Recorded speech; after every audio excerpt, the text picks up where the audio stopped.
So there's three main components to your sales copy.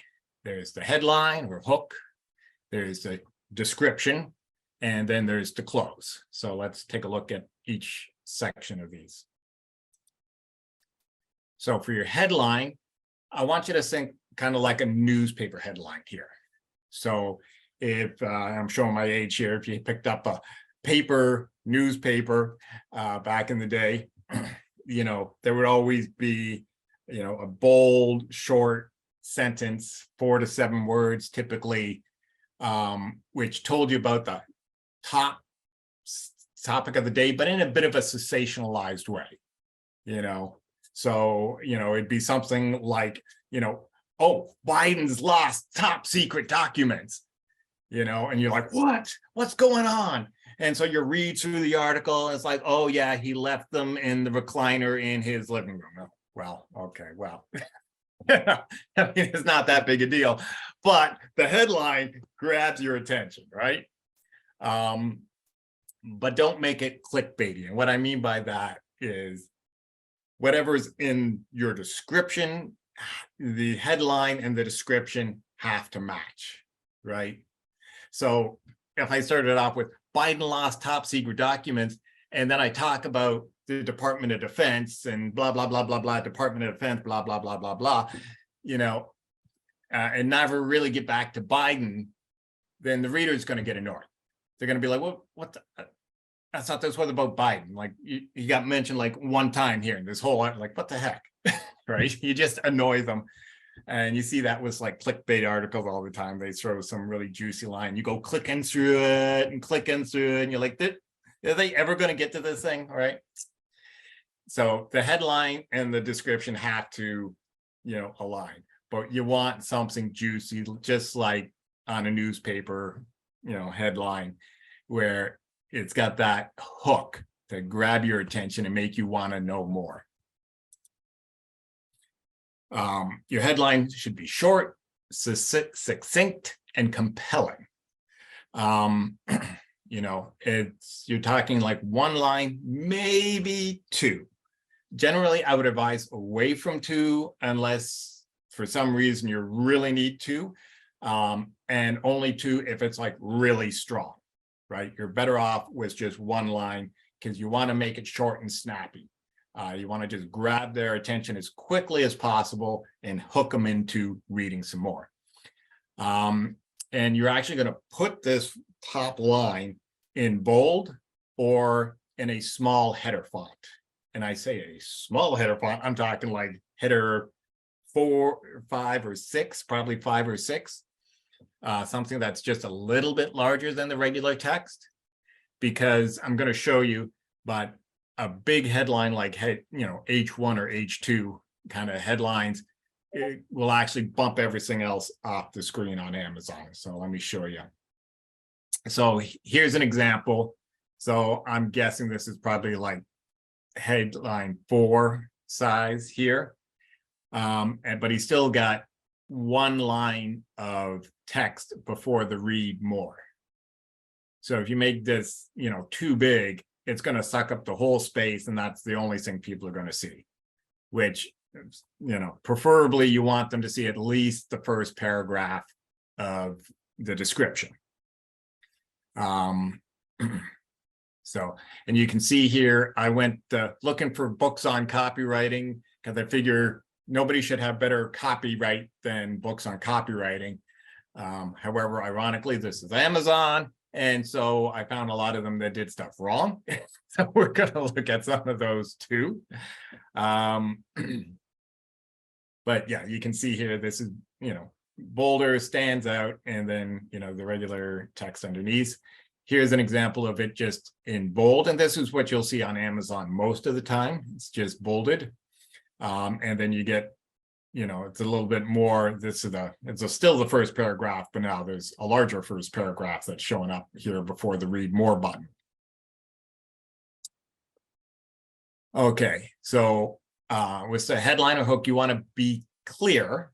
In other words, you want to be clear about what it is that they're getting out of this book, right?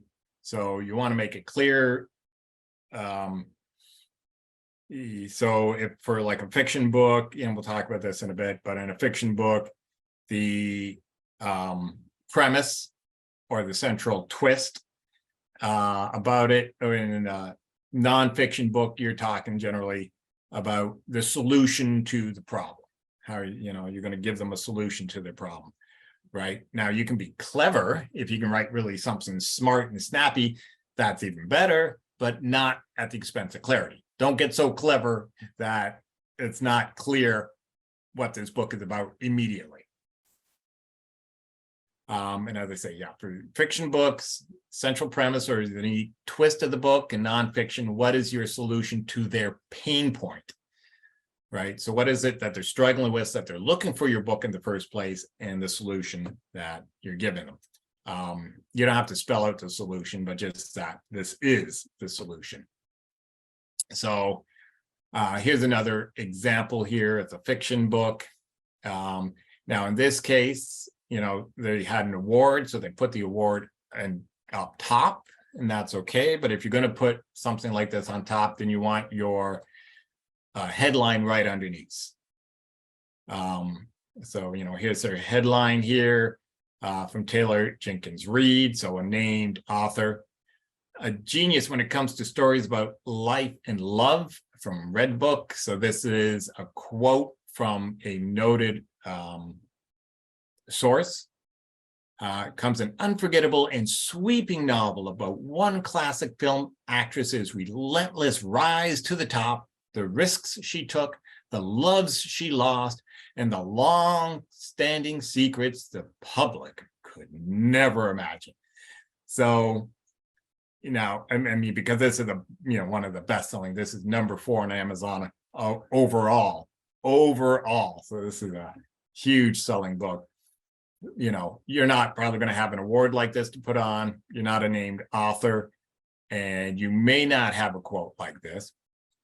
So if you took all this stuff off, this is basically one line of copy. And what they're doing here is both setting up the premise of the book and giving you a twist. So that's just to give you an example of, you know, what we're doing. This is an example on a nonfiction book. Now, this should be, again, as I mentioned, bolded or in, you know, a small header font. But the writing was good here. I liked it, so I kept it. You can go after the job you want and get it. You can take the job you have and improve it. You can take any situation you're in and make it work for you. So, you know, right here, you know, there's a good example of the pain points and the promise, right?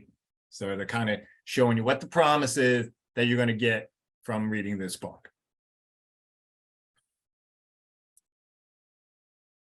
Now, your headline, this is the most critical thing that you're going to write.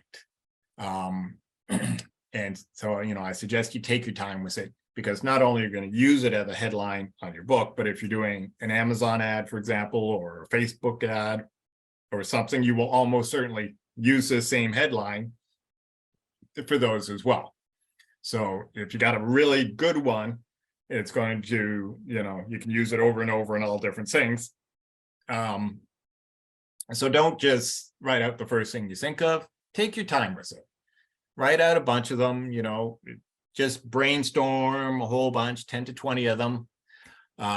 Leave, come back the next day, go through them again, see which ones really, you know, work for you. If you got a few you can't decide on, you can ask other people. But if you're going to ask other people's opinions, I suggest you don't go to your spouse and you don't go to Facebook or something unless they are qualified. And what I mean by that is, you know, like for, you know, if you're writing a romance book, women, don't ask your husband what hook he likes, because he doesn't, his opinion doesn't matter. He's not the audience, right?